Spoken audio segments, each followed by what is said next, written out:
Dios te bendiga, iglesia. Dios te bendiga mucho. Nos hemos citado en esta noche donde vamos a hacer un estudio extraoficial acerca de Israel. Comenzamos en la noche del martes. Ayer no pudimos, lamentablemente, pero hoy estamos aquí. Hoy estamos aquí para aprender un poco más de la palabra, para aprender acerca de lo que sucedió con Israel después de la muerte de Jesús. Nosotros encontramos en la Biblia toda esta historia que estuvimos hablando, la historia del pacto, la historia del surgimiento de Israel, cómo Dios creó una nación para él, para entregarle la revelación de su palabra, para entregarle la revelación de la creencia en un único y verdadero Dios, para entregarle la revelación de que esperaran a un Mesías. Y ahora nosotros vamos a estar hablando acerca de este pueblo, como dijéramos cuando comenzamos. ¿Cuál es la relación Israel-Iglesia? ¿Cuál es la relación Israel-Dios? Para que podamos entender las profecías bíblicas de los últimos tiempos. Dejamos la clase anterior en el pacto bilateral entre Dios e Israel.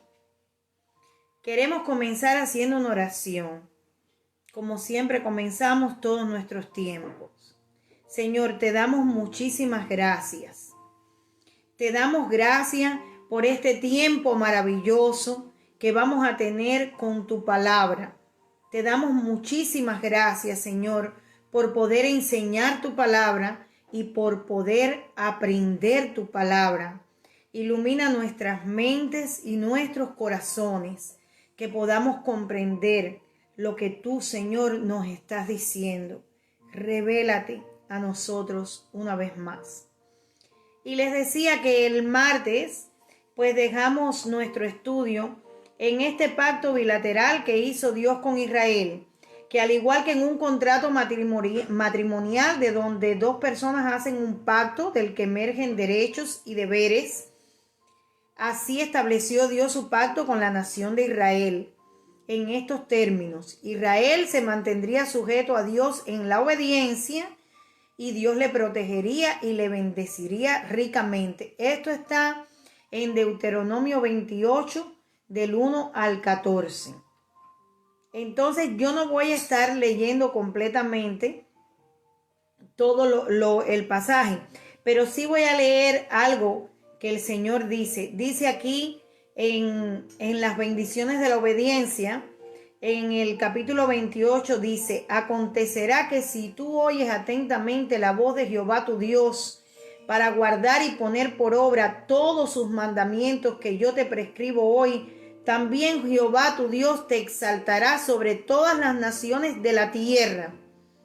Dios se compromete a que si Israel guarda los mandamientos de Dios y es obediente a la palabra de Dios, Dios se compromete a bendecirlo entre todas las naciones de la tierra. Pero mucho ojo, mire este capítulo, lo que dice en el versículo 15. Las consecuencias de la desobediencia. Dice: pero acontecerá que si no oyes la voz de Jehová tu Dios para procurar cumplir todos sus mandamientos y sus estatutos que yo te mando hoy, vendrán sobre ti todas estas maldiciones y te alcanzarán. A veces, como cristianos, nosotros no pensamos que una maldición de parte de Dios puede alcanzarnos. Aquí la Biblia es clara. El Señor hizo un pacto con Israel y le dijo: tú me obedeces y tienes bendición. Tú me desobedeces y vendrá sobre ti maldición. Esto queremos dejarlo bien aclarado para que podamos comprender los tiempos que estamos viviendo. lo que sucede en la actualidad con Israel, lo que sucedió en la actualidad, lo que sucedió después de la muerte de Jesús. Porque todo lo que sabemos, lo que generalmente la iglesia conoce acerca de Israel, de la relación con Dios y de la relación con la iglesia, está en el Antiguo Testamento. Pero después del Antiguo Testamento, después de la muerte de Jesús y después de la destrucción de la ciudad de Jerusalén y del templo, Israel siguió existiendo, siguió practicando su religión. Y nosotros estamos ahora en nuestros estudios de Apocalipsis, en el capítulo 12, mirando el futuro de Israel, lo que va a suceder con Israel en medio de la tribulación. Pero hay una historia, hay un pasado, que es lo que queremos aclarar para la comprensión de toda la Escritura. Sigamos leyendo.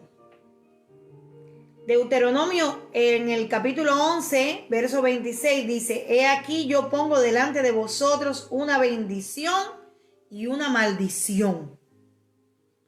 Antes de que se escribiera el capítulo 28 de Deuteronomio, ya el Señor estaba diciéndole al pueblo: este pacto tiene dos partes. Tiene una parte de bendición y una parte de maldición. Y está sujeto a la obediencia. Mucho ojo, porque esto aplica para la iglesia.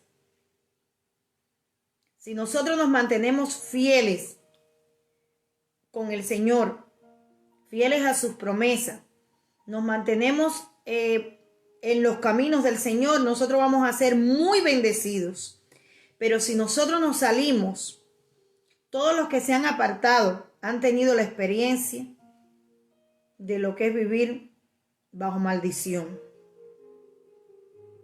Esta palabra es fuerte, pero está en la Biblia. Esta palabra es tremenda, pero lo dice la Escritura. Si usted busca Deuteronomio 28 del 1 al 14 y a partir del 15, las consecuencias de la desobediencia, y si usted busca Deuteronomio 11, 26, usted va a escuchar la palabra maldición relacionada con el pueblo de Dios. La obediencia siempre va a traer bendición. Y la desobediencia, mire, la maldición no es más que las consecuencias de nuestra propia desobediencia. La maldición no es más que la consecuencia de nuestro pecado. Si pecamos, vamos a recibir consecuencias tales que serán una maldición en nuestra vida. Mire, voy a ponerle un ejemplo. La Biblia dice: no fornicarás. Si usted sale de su matrimonio, sale a buscar pareja, sale a cometer pecado y usted se enferma con el SIDA, eso es una maldición. Tener una enfermedad como esa. Entonces, no vamos a darle una connotación más allá de lo que es. Nosotros vamos a tener una mente abierta para recibir la enseñanza del Señor.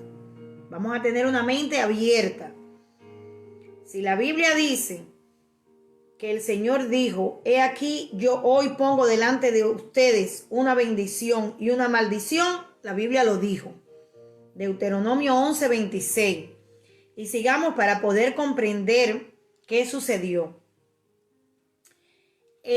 Nosotros en la clase primera encontramos todo el pacto que Dios hizo con Israel. Hizo el pacto con Abraham, lo confirmó con Isaac, lo confirmó con Jacob, lo confirmó con el rey David. David buscó todos los elementos, todos los materiales para construir el templo y no pudo construirle el templo a Dios porque sus manos estaban manchadas de sangre por la muerte de Urías. Es su hijo Salomón quien construye el templo de Jerusalén, el templo que se llenó de la gloria de Dios, ¿verdad? Construyó el templo, Dios estaba en el templo, Dios se presentó en el templo. Ahí en el templo el Señor le dice a Salomón: pídeme lo que tú quieras. Dice, el primer templo fue destruido, pero este templo fue destruido. Un templo que estaba en el corazón de David. Cuando David tuvo riqueza, cuando David fue rey sobre la ciudad de Jerusalén, cuando él vio que vivía en palacio, él dijo, ¿cómo yo voy a habitar en palacio y Dios va a habitar en carpas? Yo voy a construir un templo. Y él se esforzó y la gloria de Jehová estuvo en el templo que construyó Salomón. Ahora este templo fue destruido. La bendición de Dios estuvo con el pueblo de Israel en ese templo. Ahora, ¿qué motivó a Dios a permitir la destrucción del templo? ¿Qué sucedió? Salomón se fue apartando. Él se fue apartando de las bendiciones de Dios. Él se fue apartando del camino correcto. Él llenó Jerusalén de mujeres paganas, de mujeres que entraron con dioses ajenos y dejó que erigieran lugares altos a los ídolos. Y poco a poco eso fue minando y minando la ciudad, y los templos llegaron a estar dentro y los ídolos llegaron a estar dentro del templo de Jerusalén. En el templo de Jehová, donde estaba el arca del pacto, allí entraron los ídolos.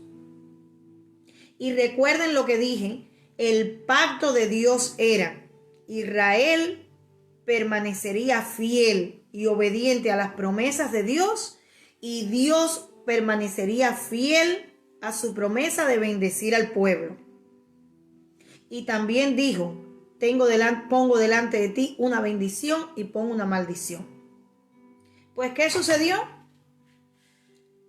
Que en el año 886 es destruida la ciudad y el templo por la idolatría.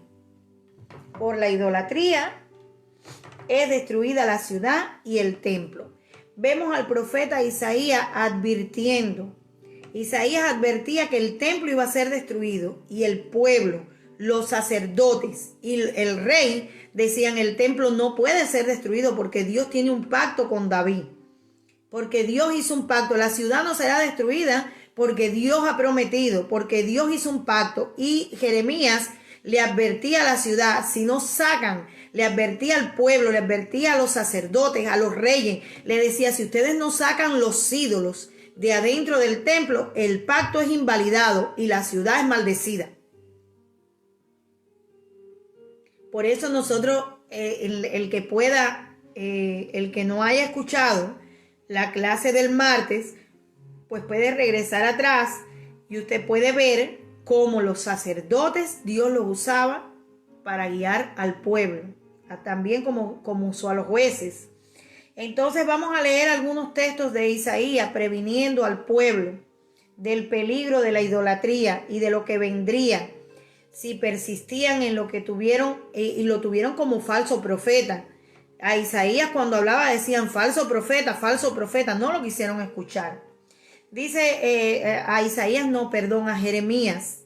Jeremías 44:11 dice, por tanto, así dice el Señor de los ejércitos, el Dios de Israel, he aquí volveré el rostro contra ustedes para mal y para destruir a todo Judá. Oiga, es necesario que nosotros nos adentremos en la historia de Israel para comprender la actualidad. Para comprender la actualidad. Dice Miqueas 3:12, haré de Jerusalén un montón de ruinas, una guarida de chacales, y de las ciudades de Judá una desolación sin habitante. Esto es en Miqueas 3:12. Dice Jeremías de nuevo, por tanto, a causa de ustedes, Sión será arada como un campo, Jerusalén será convertida en un montón de ruinas, y el monte del templo será como las alturas de un bosque. Dice 26:18 Jeremías, también convertiré esta ciudad en desolación y burla. Todo aquel que pase por ella se quedará atónito y silbará a causa de toda su destrucción. Nadie quería oírlo.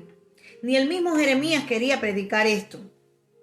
Es muy duro predicarle maldición a las personas que amaba a él, a su propio pueblo. Ahora mire, Jeremías 26:18 dice: Miqueas y Moreset profetizó en días de Ezequías, rey de Judá, y habló todo el pueblo de Judá diciendo: Así ha dicho el Señor de los ejércitos: Sión será arada como un campo, Jerusalén será convertida en un montón de ruinas, y el monte del santuario será como los lugares altos y de un bosque. Jeremías advertía que quitaran los ídolos del templo o Jerusalén sería totalmente destruida. La respuesta a sus predicciones de parte del pueblo, del rey, de los sacerdotes, fue que Jeremías era un falso profeta, porque Jerusalén nunca podría ser destruida debido al pacto de Dios con la nación y con el rey David.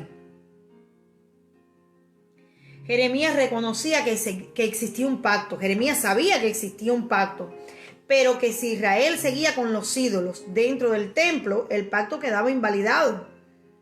El pacto quedaba, ellos no conocían el pacto. Jeremías conocía el pacto, más que todos ellos. Jeremías conocía más el pacto que todos ellos. Y Jeremías decía: dejen los ídolos, apártense de los ídolos o este pacto será invalidado y vendrá una maldición sobre la ciudad y sobre el templo. El momento de la destrucción del templo de Jerusalén, vino Nabucodonosor y destruyó el templo. Destruyó el templo al punto, el arca se perdió. En tiempos de Jesús ya no está el arca. Ya en tiempos de Jesús no está el arca del pacto dentro del templo. No se sabe qué sucedió con el arca. Algunos piensan que Nabucodonosor se llevó el arca y la escondieron para prevalecer contra los otros pueblos, pero no debe haber sido así, porque ellos fueron conquistados por los medo-persas, después por los griegos y luego por los romanos. También dicen que Jeremías escondió el arca. Debajo del templo, y hay algunas hipótesis de algunos arqueólogos que dicen haber encontrado el arca debajo de donde fue crucificado Jesús y que la sangre de Jesús cayó sobre el arca. Eso está allí, usted puede encontrarlo, yo no puedo asegurarlo ni negarlo.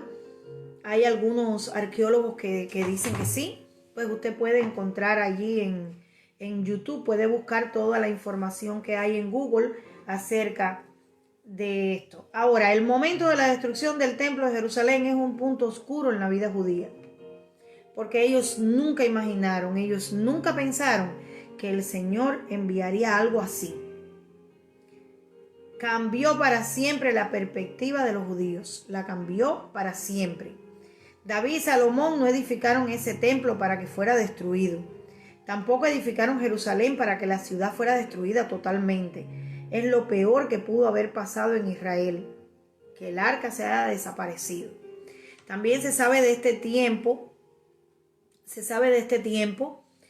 que hubo tal hambruna, usted puede ver en el libro de las Lamentaciones, usted puede encontrar ahí hasta que las familias judías practicaron canibalismo, porque ellos comieron de los muertos, porque no tenían comida, y ellos comen hasta de los muertos. Entonces fue algo terrible la invasión de Nabucodonosor. Fueron tres invasiones. Fueron 3 deportaciones. Primero, en la primera se llevaron a Daniel, en la segunda se llevaron a Ezequiel, y en la tercera, eso fue terrible. Pero no nos vamos a detener. En algún momento vamos a comenzar un estudio de toda la Biblia, desde Génesis hasta Apocalipsis. Bueno, en ese tiempo que estudiemos la Biblia completamente, pues volveremos a retransmitir el estudio de Apocalipsis que ya estamos haciendo, y será muy bueno, porque cuando usted oiga varias veces es que usted va a tener plena conciencia de lo que estamos hablando. Ahora, fueron 70 años. 70 años duró la cautividad. Fueron un poco más, pero siempre se redondean a 70. 70 años estuvo cautivo el pueblo de Israel. Después que Nabucodonosor llevó el pueblo preso, llevó cautivo al pueblo, lo sacó de Jerusalén. En la diáspora, que fue cuando comienzan las sinagogas y todo eso, Israel comienza una nueva etapa.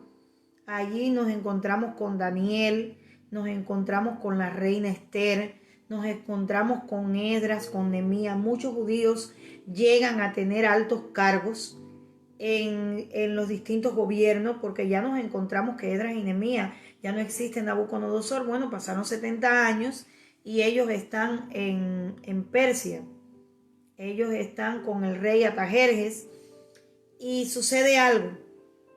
En este tiempo, por la influencia de Esdras y Nehemías y de Esther, ellos logran un edicto para reconstruir la ciudad y el templo. Esdras y Nehemías reconstruyen el segundo templo.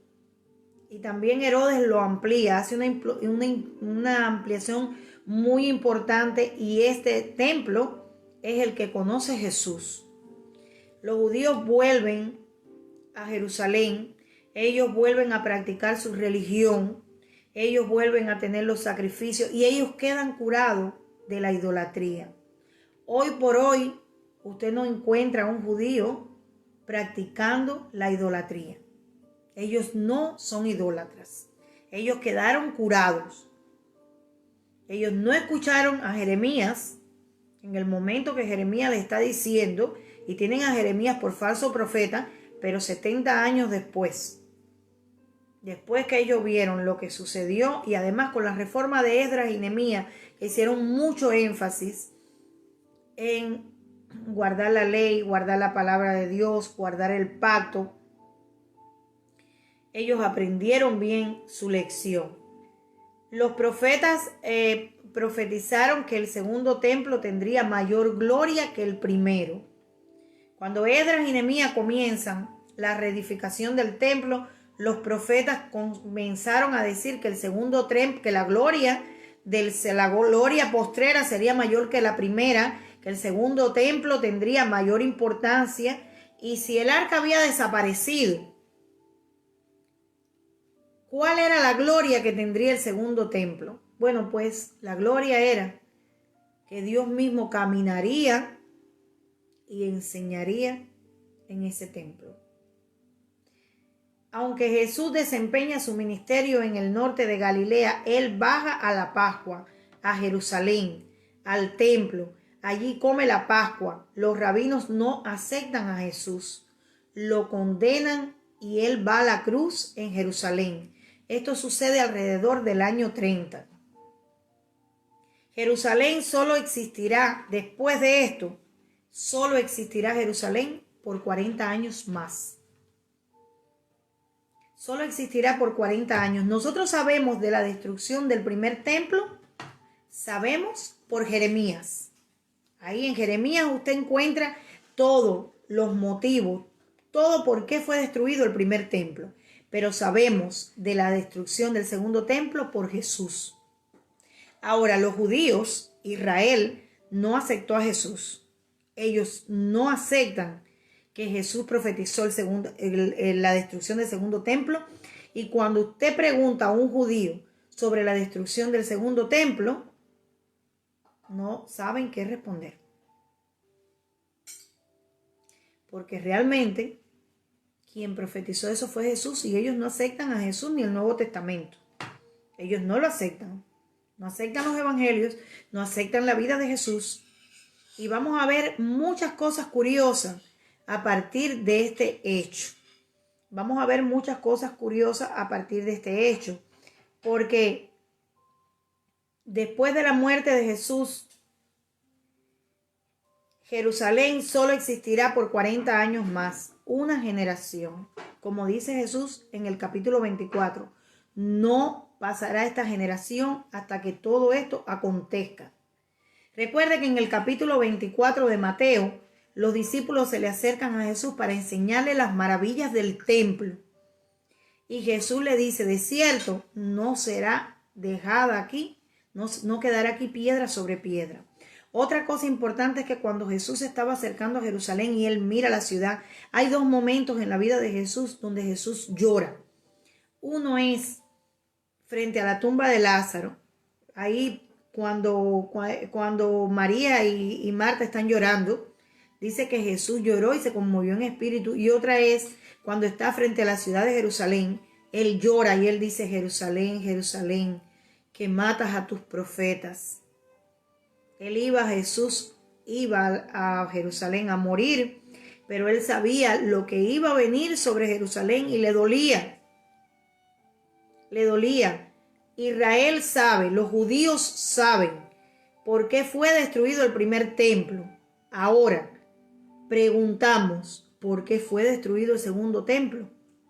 ¿Por qué fue destruida la ciudad de Jerusalén? Y esto usted puede decir: bueno, pastora, ¿y ahora qué tendrá que ver esto con el estudio que estamos dando en Apocalipsis? Hermano, hemos dicho que el anticristo va a engañar al pueblo de Israel, va a hacer un pacto. ¿Por qué? Porque los judíos quieren volver a reconstruir el templo. Ellos saben que el segundo templo donde caminó, donde enseñó Jesús, fue destruido porque no aceptaron al Mesías. Sigamos. Dijimos que solo Jerusalén va a existir, la ciudad va a existir durante 40 años más. ¿Qué va a suceder en esos 40 años más, en esa generación? Así como lo dijo el Señor en Mateo 24, esa es la última generación que va a vivir en esa ciudad. Dice, sería la generación de la iglesia apostólica. En esa generación, en esos 40 años, mire, por lo que el templo pudo haber, en el mismo momento que Jesús muere, que se rasga el velo del templo, allí mismo que la tierra se removió y los muertos salieron de las tumbas, ahí mismo pudo haber sido consumido completamente ese templo, pero existe por una generación más. ¿Por qué? Porque en esa generación se escribe todo el Nuevo Testamento. Es la generación de los apóstoles. Es la generación gloriosa de la iglesia. Se escribe toda la doctrina que la iglesia iba a creer. Esa generación sería de la iglesia apostólica.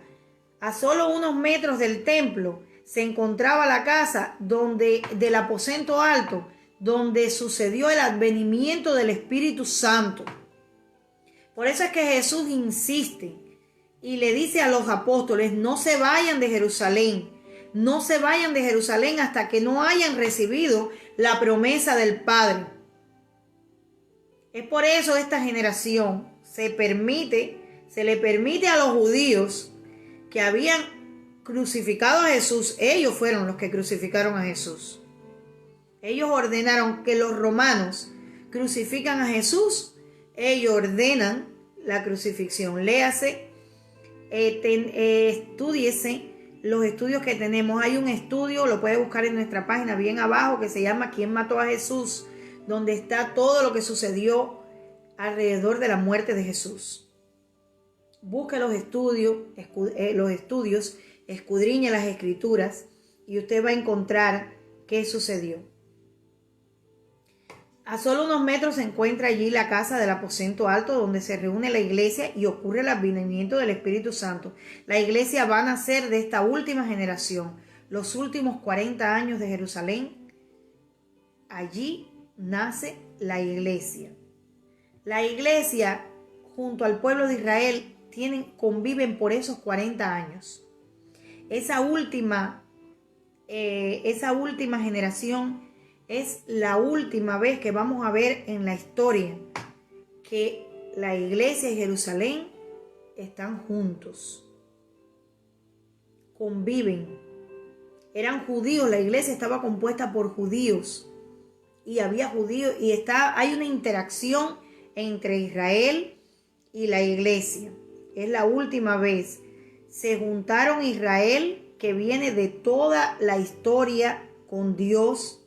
Dijimos que todo el Antiguo Testamento es la relación de Israel con de Dios con Israel, es la historia de la formación de Israel, de todas sus luchas, sus guerras, de todas sus conquistas, de cómo salen de Egipto. Esto es todo el Antiguo Testamento. Con esta herencia se reúne la herencia que trae Israel de su historia con Dios, de su relación con Dios, con la iglesia que comienza, que nace, que es un bebé y que es el cumplimiento de todo lo que ellos creían. Es el cumplimiento de todo lo que ellos creían. Ahora, después de una generación de la iglesia en Jerusalén, Roma destruye la ciudad y el templo. Después que pasan estos 40 años, tal como Jesús lo dice, en el año 70 se destruye la ciudad y el templo. Pero ya la iglesia tenía sus escritos, ya la iglesia estaba fortalecida. Ya los apóstoles habían salido y el evangelio estaba en marcha. Esto sucede después que es escrito el Nuevo Testamento. El ministerio de los apóstoles se desarrolla en esta última generación. Esta última generación es el desarrollo de los apóstoles. Totalmente el desarrollo de los apóstoles es en estos últimos 40 años. Sabemos por el profeta Jeremías por qué el primer templo fue destruido, que fue por la idolatría. Ahora, ¿por qué fue destruido el segundo templo y la ciudad? La destrucción del segundo templo y de la ciudad de Jerusalén es una maldición, al igual que lo fue la destrucción del primer templo. Es una maldición. La iglesia no fue destruida. Y mire lo que va a suceder, porque siempre estudiamos, como iglesia, estudiamos la historia de la iglesia, pero al unísono, ahí paralelo a la historia de la iglesia, se viene desarrollando eventos en Israel. ¿Ha olvidado Dios a Israel? ¿Ha olvidado Dios a Israel? ¿Se olvidó el Señor de las promesas? No. ¿Se olvidará la mujer de lo que dio a luz? Dice el Señor que como la mujer no puede olvidarse de lo que da a luz, tampoco Dios puede olvidarse de su pueblo. Pero estamos estableciendo lo que está sucediendo ahora, en qué condiciones está Israel frente a la iglesia y frente a Dios. La destrucción de Jerusalén es una maldición, al igual que lo fue la destrucción del primer templo. Este preciso momento de la historia es muy importante para los israelitas, como para la iglesia. Durante 2000 años, desde Abraham hasta Jesús, Israel fue tremendamente bendecido, muy bendecido, pero todo cambió en un punto de la historia, en el año 70. A pesar de que el primer templo había sido destruido, el Señor guardó a Israel. Israel recibió bendición aún en la diáspora. Ellos recibieron mucha bendición y volvieron y reconstruyeron su templo y reconstruyeron su ciudad. Pero vamos a ver qué sucede. Los siguientes 2000 años, después del año 70, después de Jesús, la ciudad es destruida y los judíos son esparcidos por todas las naciones. Ellos comienzan a vagar errantes.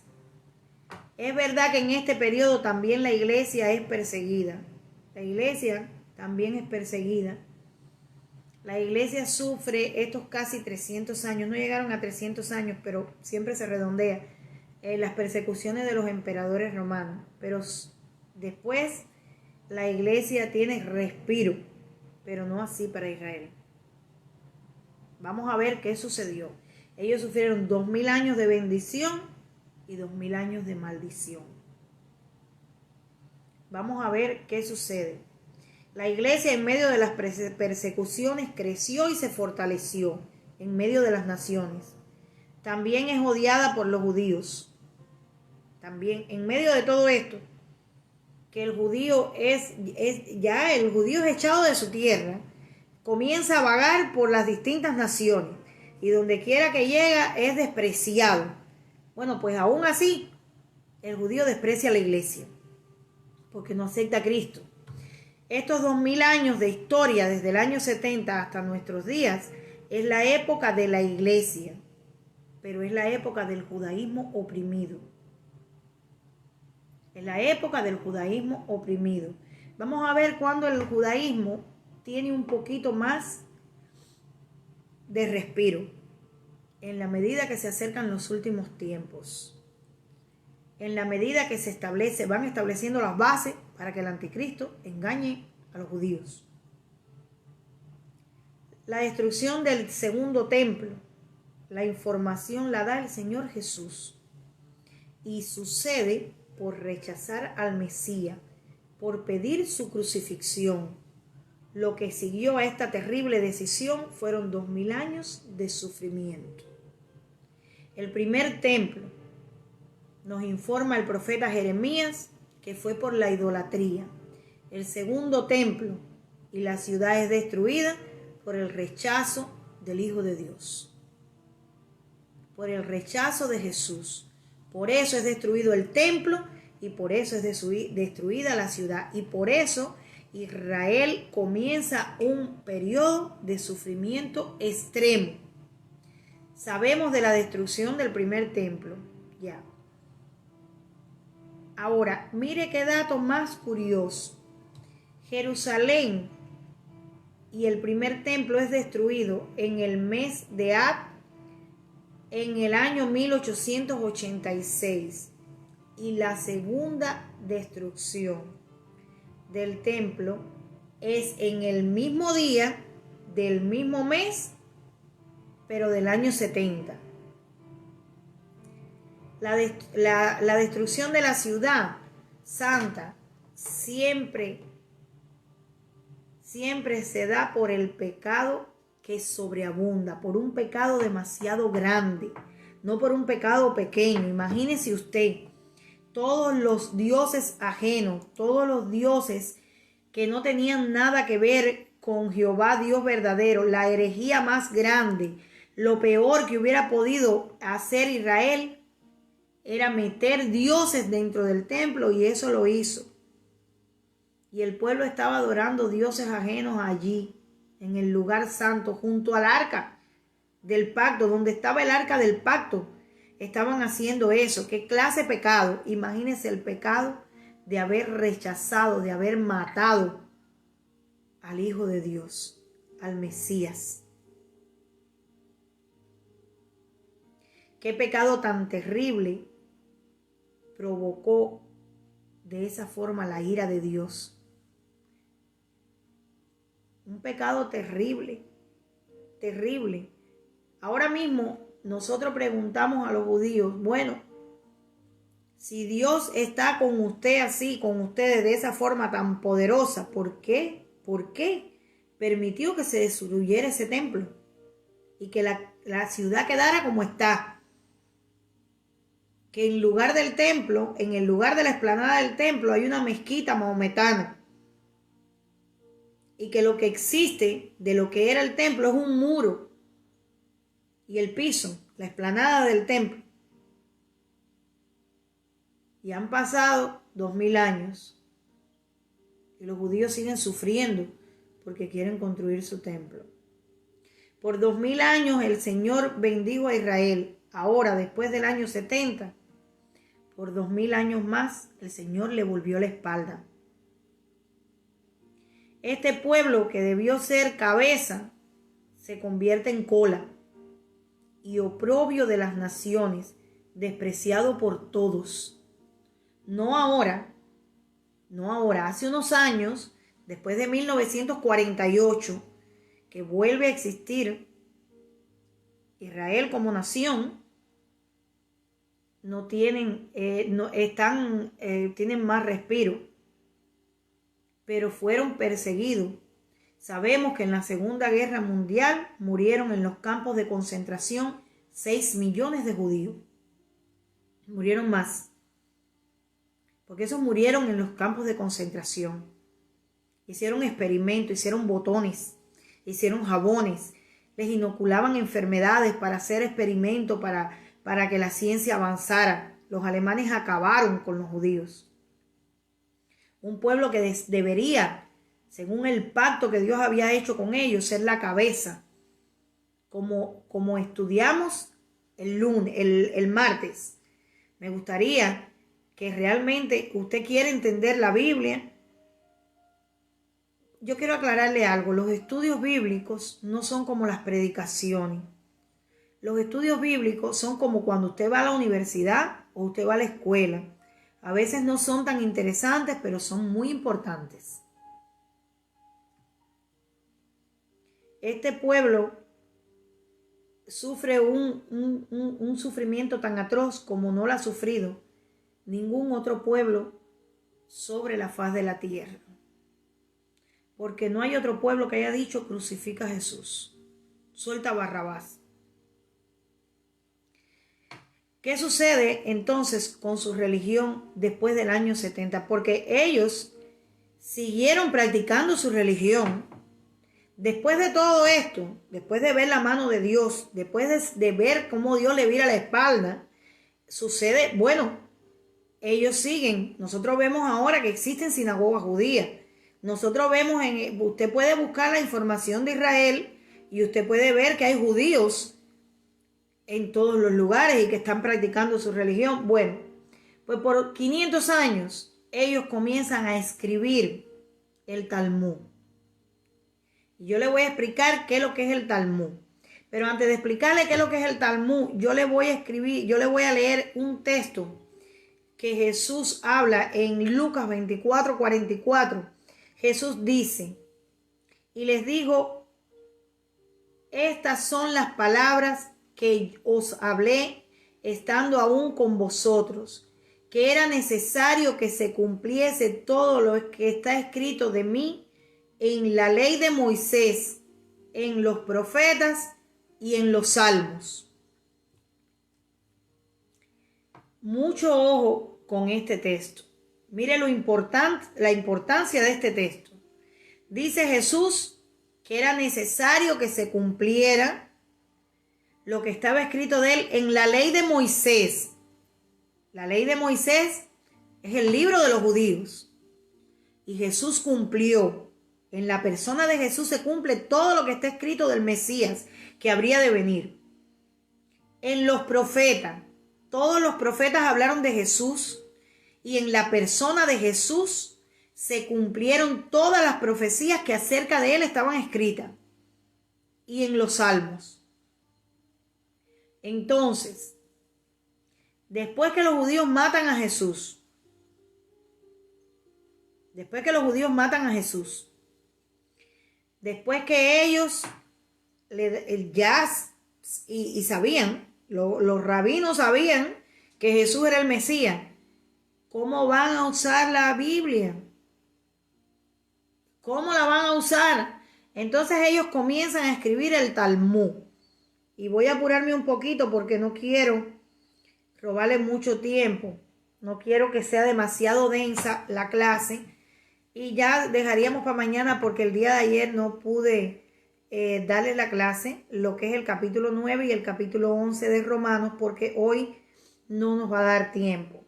Bueno, pues ellos por 500 años comienzan a escribir el Talmud. Ya no hay profeta entre ellos que digan así dice el Señor, y tampoco pueden añadirle nada al Antiguo Testamento. El canon del Antiguo Testamento se cierra con Esdras y Nehemías. Con Esdras y Nehemías se cerró ya el escrito. Ellos no aceptan nada escrito por Jesús, nada del Nuevo Testamento, nada de los evangelios, no lo aceptan. Su escritura sagrada se cierra con Esdras y Nehemías, y hasta Esdras y Nehemías todo lo que se escribe apunta a Jesús. Pues entonces ellos tienen que coger textos aislados, y mire lo que hacen. Ellos no tienen ahora profetas. Esto es como en el periodo de los 400 años de silencio. Ya ellos se quedaron ahí. Después del periodo de los 400 años de silencio, que termina con el libro de Malaquías, no hubo más profeta hasta que se levanta Juan el Bautista, ¿verdad? Y entonces tenemos el nacimiento de Jesús y es la continuidad hasta el libro de Apocalipsis. Pero ellos no tienen eso. Ya no tienen profetas. Ya no hay quien diga, así dice el Señor. Esta es la voluntad de Dios para estos tiempos, porque esa revelación la tiene la iglesia. Esa revelación la tiene la iglesia. Entonces, ellos tampoco pueden añadirle nada a la escritura porque ellos respetan eso. Entonces, por 300 años ellos escriben algo que se llama la Mishnah. Son unos libros que en el medio tienen unos textos. En el medio ellos tienen unos textos de la Torá. Y entonces es en redondo que escriben, en redondo. Entonces alrededor de esos textos, todo esto está en hebreo. Y alrededor aparecen otros textos, todos en hebreo. El texto del medio es un texto bíblico y alrededor aparecen los comentarios de los rabinos a ese texto bíblico. Eso es la Mishnah, que es una parte del Talmud. El Talmud se compone de dos partes. Una es la Mishnah y ahora vamos a ver la otra. Los próximos 200 años son 500 años que ellos escriben. Los 300 primeros ellos escriben esta Mishnah. Ellos seleccionan algunos textos y hacen unos comentarios. Los rabinos, los maestros hacen comentarios acerca de esos textos. Y entonces en los próximos 200 años ellos escribirían los comentarios a los comentarios de la Mishnah y esto se llama la Gemara. El Talmud se compone por dos partes, por dos libros. Uno es la Mishnah y otro es la Gemara. Entonces la Gemara ya no tiene texto bíblico. La Gemara son los comentarios posteriores, los comentarios de los otros 200 años a los comentarios de la Mishnah. Quiere decir, la Mishnah es un comentario a algunos textos y la Gemara es el comentario a los comentarios de esos textos. Entonces, lo importante a destacar es que los judíos en la actualidad ya no leen la palabra de Dios, sino los comentarios de los rabinos. Ya ellos en tiempos de Jesús, ellos leían la Torá, pero ahora leen el Talmud. En el Talmud. Esto es muy importante. La Mishnah y la Gemara es lo que constituye el Talmud, la literatura sagrada de los judíos en las sinagogas actuales. El Talmud es la literatura de un Israel bajo maldición. Un Israel que no acepta a Jesús. Los rabinos, como Caín, fueron echados de Israel por matar a su hermano. Esa destrucción del segundo templo es lo mismo que le pasó a Caín cuando mató a Abel. Fue echado del huerto. Asimismo, los judíos fueron echados de la ciudad santa y del templo por matar a Jesús. Hay iglesias actualmente que quieren buscar la sabiduría en el Talmud, que fue lo que yo les dije el otro día. Estaba hablando con ustedes y yo les dije, quiero dejar clara la posición que la iglesia debe tener frente a Israel. Quiero dejarla clara, clarísima. Sabemos todo el martes hablamos del pacto que Israel tiene con Israel, que Dios tiene con Israel, de todo lo que Dios le prometió, de todas estas cosas, y sabemos que el origen del cristianismo viene del judaísmo y todo, pero ahora mismo Israel no está bajo la bendición, Israel está bajo desobediencia. Israel, la literatura que lee no es literatura, no es inspirada por Dios, no es revelación de Dios. La revelación de Dios la tiene la iglesia Y la iglesia no debe buscar la sabiduría para predicar ni para enseñar en los púlpitos en el Talmud. La iglesia debe buscar la revelación en los evangelios, en el Nuevo Testamento, en el Espíritu Santo. Y mañana estaremos viendo cómo Dios va a recoger a Israel. Nosotros como iglesia debemos saber que tenemos la revelación de Dios en el Nuevo Testamento. Debemos saber que el Espíritu Santo está con nosotros, que no tenemos nada que buscar fuera, que si tuviéramos algo que hacer en una sinagoga o con un judío, sería hablarle de Jesús. No comenzar a tocar el shofar y no comenzar a adoptar las costumbres de Israel. Porque la primera herejía que la iglesia enfrentó, que los apóstoles tuvieron que enfrentar, fue decirle a la iglesia que no se podía circuncidar y que no podía guardar el sábado, que no debía. Entonces la iglesia no puede retroceder, la iglesia tiene que avanzar. Y yo quería hacer esta salvedad en esta noche y mañana vamos a estar hablando, porque les digo, ¿continúa Dios amando al pueblo de Israel? Sí, continúa amando al pueblo de Israel.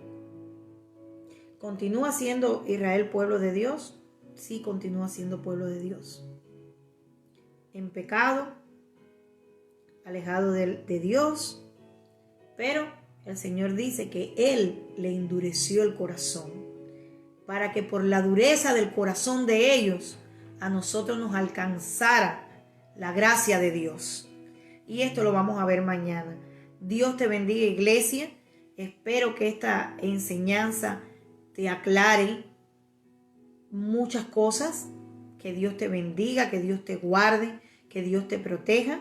Y nos vemos en nuestro devocional diario en la madrugada, para que tu día comience bendecido. Y en la noche estaremos aclarando cómo Dios continúa amando a Israel. Dios te bendiga. Te amo mucho, iglesia.